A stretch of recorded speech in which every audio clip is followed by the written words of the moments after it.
Aback means to be surprised or shocked by something.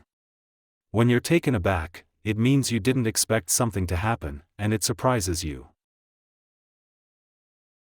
I was taken aback when my friends threw a surprise birthday party for me. I was taken aback when my friends threw a surprise birthday party for me. She was taken aback by how big the roller coaster looked up close. She was taken aback by how big the roller coaster looked up close. When I saw my test score, I was taken aback because I thought I did better. When I saw my test score, I was taken aback because I thought I did better. He was taken aback when his little sister sang the whole song by herself. He was taken aback when his little sister sang the whole song by herself.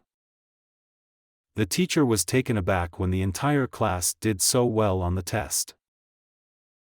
The teacher was taken aback when the entire class did so well on the test.